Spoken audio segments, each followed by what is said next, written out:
E aí, tudo certo? Hoje a gente vai desvendar um dos livros mais impactantes e, olha, mais polêmicos da biologia moderna. O Gene Egoísta, do Richard Dawkins.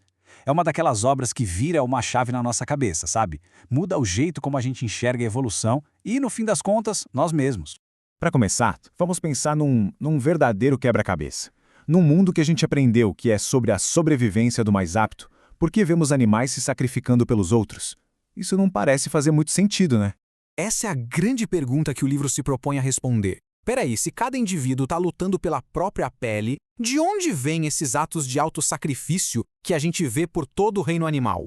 E os exemplos na natureza são de cair o queixo. Pensa só nas abelhas operárias, que basicamente cometem suicídio quando picam para defender a colmeia, ou nos passarinhos que gritam para avisar o bando que tem um predador por perto, atraindo toda a atenção para si. Isso vai totalmente contra a lógica da sobrevivência individual, certo?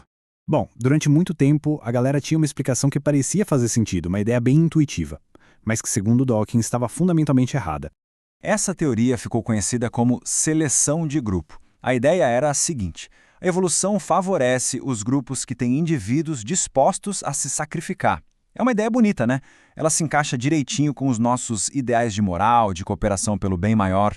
E essa ideia era tão forte, mas tão forte, que, olha só isso, era ensinada como se fosse a mais pura verdade, até em guias para professores de biologia. Isso mostra o quanto essa ideia do bem do grupo era o senso comum da época. E é aqui que o Dawkins vira o jogo completamente. Ele propõe uma mudança radical de perspectiva. E se a gente estivesse olhando para o lugar errado o tempo todo? E se a verdadeira batalha pela sobrevivência não for entre indivíduos, nem entre grupos, mas sim entre os próprios genes?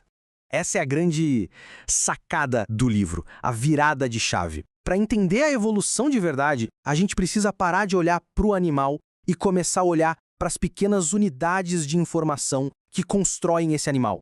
Lá no comecinho da vida, numa espécie de sopa primordial, surgiram os replicadores, moléculas com uma habilidade incrível, a de fazer cópias de si mesmas.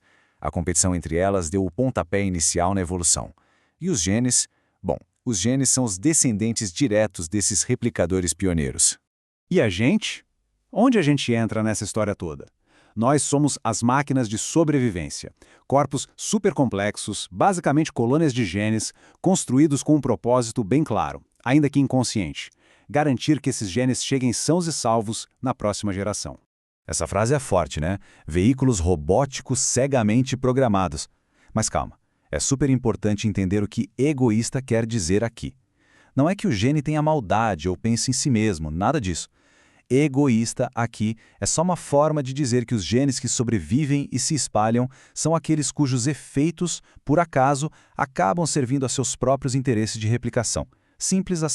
Mas não é como se os genes fossem um titereiro controlando cada passo nosso. Pensa mais num programador de videogame. Ele escreve o código, as regras do jogo, lá no começo. Depois, o personagem, que no caso é o animal, vai para o mundo e tem que se virar com base naquela programação inicial. Por quê? Porque os genes não conseguem reagir em tempo real, sabe? Ok, com essa nova lente, com essa nova perspectiva do gene, a gente pode finalmente voltar para o nosso mistério inicial e, quem sabe, desvendar de vez o altruísmo na natureza.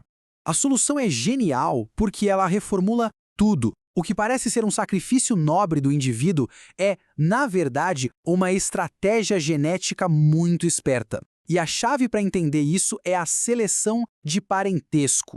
A ideia é que um gene pode garantir a própria sobrevivência, ajudando outras máquinas de sobrevivência que provavelmente carregam cópias dele. A lógica é quase matemática, mas é bem simples de sacar. Primeiro, parentes próximos, tipo irmãos, compartilham um monte de genes iguais, certo? Segundo, então se um bicho se sacrifica para salvar, 3 irmãos, ele pode estar morrendo, mas está salvando várias cópias dos seus próprios genes. E terceiro, o gene que incentiva esse ato altruísta acaba se dando bem e se espalhando na população. Ou seja, o altruísmo com a família é, no fundo, o gene cuidando dos seus. E aqui tem um ponto fantástico. É óbvio que os animais não ficam fazendo essa conta de cabeça.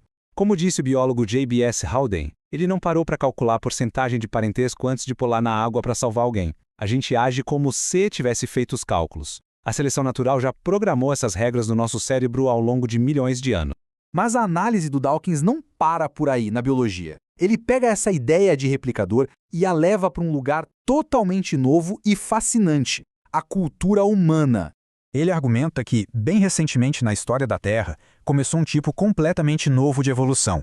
Uma evolução cultural, que acontece numa velocidade que a evolução genética nem sonha em acompanhar.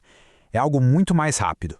E para descrever essa nova unidade de replicação, ele cunhou uma palavrinha que hoje todo mundo conhece: o meme.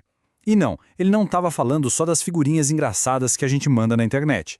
O conceito original é muito, mas muito mais amplo. O que são memes, então? Pode ser qualquer coisa que passa de cérebro em cérebro. Uma melodia que gruda na cabeça, sabe? Uma ideia como democracia ou a própria teoria da evolução. Gírias, modas, jeitos de fazer as coisas, até mesmo a ideia de fé cega, que é um meme poderosíssimo porque ele se autoprotege ao desencorajar o questionamento. E assim como os genes, os memes também lutam para sobreviver. Só que o campo de batalha é outro.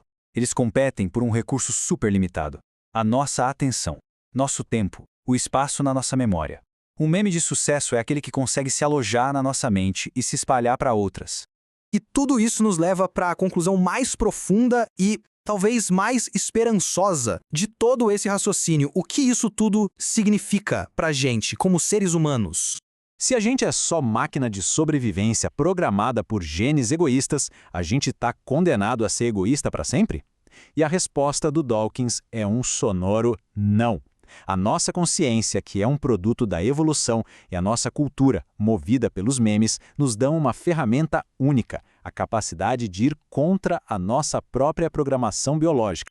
E a reflexão final que fica é essa. A evolução biológica, os nossos genes, nos construiu, mas ela também nos deu de presente a consciência e a cultura. Com essas ferramentas, a gente consegue prever, simular e, o mais incrível de tudo, escolher ir contra nossos impulsos genéticos mais básicos. Nós somos, talvez, a única espécie em todo o planeta que pode conscientemente cultivar um altruísmo de verdade genuíno, numa rebelião direta contra os nossos criadores egoístas, e essa, no fim das contas, é a ideia mais radical e libertadora de o gene egoísta.